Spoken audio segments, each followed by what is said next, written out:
नमस्कार. मध्ये आपल्या सगळ्यांचं पुन्हा एकदा स्वागत. केंद्र सरकारनं खरीप पिकांचे हमीभाव जाहीर केले. तसंच बाजारामध्ये आपल्याला काहीशा घडामोडी घडताना दिसत आहेत. आतापर्यंत कापूस आणि सोयाबीनच्या भावात चांगली तेजी दिसून आली. परंतु आपले मूग असेल, उडीद असेल, त्यानंतर तूर असेल या महत्त्वाच्या कडधान्याच्या बाजारभावामध्ये मात्र सुधारणा झाली नव्हती. मग आता सरकारनं हमीभाव जाहीर केले. आता येणाऱ्या खरीपावर एल निनोचं सावट आहे, कमी पावसाचं सावट आहे. त्यातच खतांची टंचाई देखील जाणवते. मग आता वाढवलेले हमीभाव आणि ही सगळी संकट या पार्श्वभूमीवर आपल्या कडधान्याच्या भावामध्ये देखील तेजी येईल का? या सगळ्या प्रश्नांची उत्तरं आज आपण जाणून घेणार आहोत. आणि नेहमीप्रमाणे आपल्या सगळ्या प्रश्नांची उत्तरं देण्यासाठी आज आपल्यासोबत आहेत शेतीमाल बाजार विश्लेषक दिनेश सोमानी सर. सर, आपलं स्वागत आहे मध्ये. नमस्कार अनिल, नमस्कार, धन्यवाद.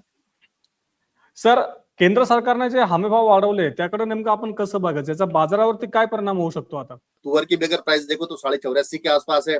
सोयाबीन भी अगर देखो तो 5708 की एमएसपी है. उड़द देखो तो 82 की एमएसपी है. मूंग देखो तो करीब करीब 8800 की एमएसपी है. कपास देखो तो 8266 8666 एमएसपी है. मतलब हर जगह जो एमएसपी काफी अच्छी बढ़ाई है. लगता है कि काफी सकारात्मक संकेत है. आता सर, आपण बघितलं की कापूस आणि सोयाबीनच्या भावामध्ये आतापर्यंत तेजी दिसून आली. त्या तेजीची कारण आपण नंतर जाणून घेऊयात. परंतु सगळ्यात महत्वाचं आपले जे कडधान्य पिकं होते, विशेषतः तूरच्या भावामध्ये आतापर्यंत मंदीच होती. भाव वाढले नव्हते. हमीभावाच्या आसपास भाव होते. पहिली गोष्ट म्हणजे तुरीचे बाजारभाव आतापर्यंत का वाढले नाहीत? कारण उत्पादन कमी होतं, मागणी देखील चांगली होती. आणि आता हमीभाव वाढवल्याचा तुरीच्या बाजाराला आधार मिळेल का? जब तुअर के रेट में जो एमएसपी में बड़ी एक बढ़ोतरी आई है, बट ये नेक्स्ट सीजन से लागू होगी. बट सेंटिमेंटल इम्पैक्ट जरूर इसका आना चाहिए. सेंटिमेंटल इम्पैक्ट के तौर पर जरूर बनना चाहिए. बट जैसे अकोला के रेट देखता हूँ तो मैं 8000 के आसपास में उसमें बार बार सपोर्ट मिलता है. लेकिन जैसे ही 80 to 100 के आसपास जाती है, दोबारा इसकी डिमांड कमजोर हो जाती है. तो सप्लाई फैक्टर सारा अगर सिनेरियो देखता हूं मैं, तो बहुत ज्यादा इंपोर्ट नहीं हुआ है, या बहुत ज्यादा फसल नहीं थी, या बहुत ज्यादा कैरी फॉरवर्ड स्टॉक नहीं था, या गवर्नमेंट के पास भी बहुत माल नहीं था. लेकिन मुझे लगता है कई हद तक के कंजम्पशन दालों का बहुत ही ज्यादा प्रभावित हुआ है. और यही एक कारण हो सकता है जो प्राइजेस के लिए प्रेशराइज क्रिएट कर रहा है. बट मुझे लगता है कि इन लेवल से कुछ सपोर्ट जरूर मिलना चाहिए. ये आखिरी महीना है जहां पर तेजी होने की संभावना है. अगर इस महीने में तेजी नहीं होती तो तेजी आना थोड़ी सी मुश्किल सी मुझे लगती है. अच्छा. आता सर, सोयाबीनच्या भावामध्ये आपल्याला चांगली तेजी दिसून आली. आज प्रक्रिया प्लांटचे भाव हे आज आपण जर मागच्या काही दिवसांमध्ये बघितले तर 7,500च्या आसपास दिसून येतात. 7,200 पासून 7,500 रुपयांपर्यंत आपल्याला प्रक्रिया प्लांटचे भाव दिसत आहेत. बाजार समित्यांमध्ये देखील 7,000 रुपयांच्या दरम्यान भाव पोहोचलेत. नेमके कशामुळे आपल्याला सोयाबीनच्या दरामध्ये अचानक या मागच्या 1-1.5 महिन्यामध्ये तेजी दिसून येते? सोयाबीन ओवरऑल एक शॉर्टेज का ही आइटम था, बट उसका प्राइजेस इसलिए नहीं बढ़ा था क्योंकि इंटरनेशनल प्राइजेस बहुत नहीं बढ़ी थी. सेकेंडली हमारे ऐसे जो डीओसी है वो एक्सपोर्ट नहीं हो रही थी. ये दो बड़े कारण थे जो प्राइजेस को प्रेशर में क्रिएट कर रहे थे. मतलब अगर हम मार्च का भी डेटा देखते हैं सोयाबीन डीओसी एक्सपोर्ट का, तो पिछले मार्च में 1,60,000 टन के आसपास एक्सपोर्ट हुआ था, और इस मार्च में मात्र सिर्फ 60,000 टन के आसपास का एक्सपोर्ट हुआ है. तो एक्सपोर्ट अभी भी कम है, लेकिन डोमेस्टिक कंजम्पशन पिछले मार्च में 5 लाख टन था, इस बार 6 लाख टन के आसपास है. तो डोमेस्टिक कंजम्पशन ने जो है प्राइजेस को स्टेबलाइज किया और बढ़ाया. बीन की शॉर्टेज की आइटम थी और सामने मौसम सबको दिख रहा है जो अनुकूल नहीं है. Oil seed across the board, अगर आप सरसों देख लो या आप कोई भी इंटरनेशनल मार्केट से बोर्ड भी देख लो, तो सब जगह तेजी है. कॉन्करेंट तेजी का इम्पैक्ट हमारे यहाँ सोयाबीन में आया. मुझे प्रोबेबली लग रहा था मार्च एंड में 6500 रुपए का भाव होगा और शायद ज्यादा से ज्यादा 6800 ये पीक बनेगा. लेकिन आज के भाव अगर मैं देखता हूँ तो 7200 से 7500 के रेट है, जो कि बहुत ही बढ़िया रेट है. लेकिन जिसने होल्ड किया होगा इसका लाभ उसी को मिलेगा. जिसने अगर बहुत पहले बेच दिया होगा तो अब शायद उसको वो लाभ लेने की संभावना कम लगती है. अच्छा. आता सर, कापसाचे भाव पण आपण बघितले की सरासरी 9,000 रुपयांच्या आसपास पोहोचले. कमाल भाव, उच्चांकी भाव अकोट आणि हिंगणघाट या बाजारांमध्ये 10,000 रुपयांच्या दरम्यान भाव पोहोचलेले आहेत. तर कापसाच्या भावाला तेजीला नेमकं कुठले घटक सध्या सपोर्ट करतायत?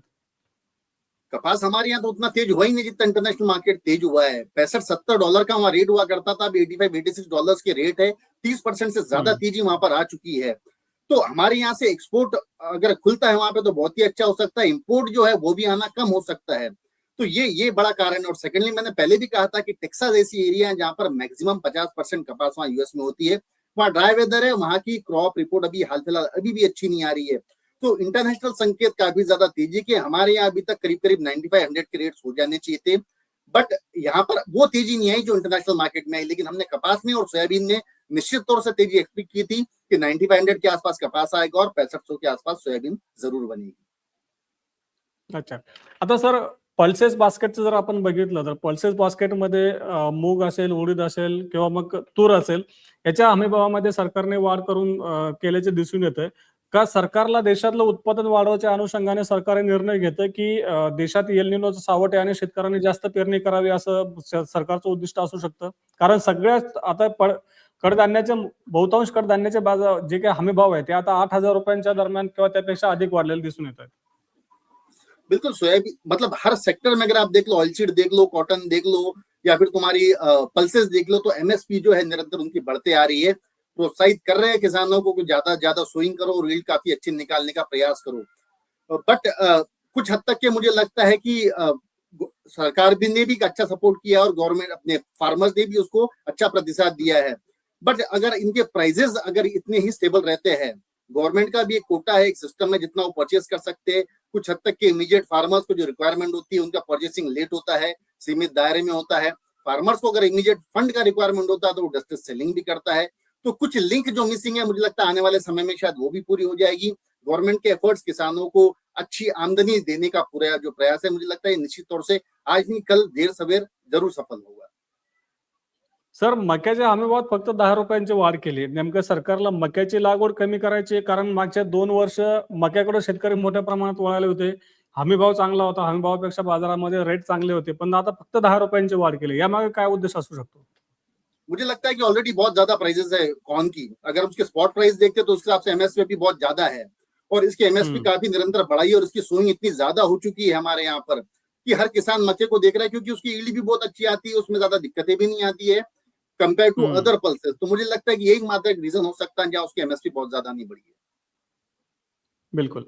आता सर तुम्ही शेतकऱ्यांना काय आवाहन कराल? कापूस, सोयाबीन असेल किंवा तूर असेल किंवा ज्या शेतकऱ्यांना आता खरीपासाठी पुढे लागवडीसाठी जायचंय, तर त्यांच्यासाठी काय आव्हान असेल तुमच्याकडून? मुझे लगता है सोयाबीन अगले साल भी अच्छा रहेगा। ये मुझे लगता है साल खत्म होते होते दिसंबर तक एग्री मार्केट काफी ज्यादा अच्छा रह सकता है। पल्सेस भी देख लो, भली देर हो रही है मगर मुझे लगता है कि जरूर एक तेजी का दौर इसमें आना चाहिए। पूरा साल एग्री मार्केट का है, यहाँ से सारी कमोडिटीज में अच्छी तेजी बननी चाहिए।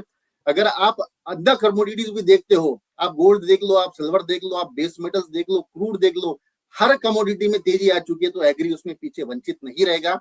मुझे लगता है आने वाले समय में पल्सेस को भी अच्छे रेट मिलेंगे, ऑयल सीड को भी अच्छे रेट मिलेंगे और कॉटन एंड सॉफ्ट कमोडिटीज को भी अच्छे रेट मिलेंगे। तो आई थिंक सोइंग अच्छे से कीजिए, वेदर का बिल्कुल निश्चित तौर से ध्यान रखिए, न्यू टेक्नोलॉजीज का इम्प्लीमेंटेशन कीजिए, यील्ड बनाने का प्रयास कीजिए। यही एक संदेश है। Yes sir. Thank you sir. Thank you. Yes, thank you.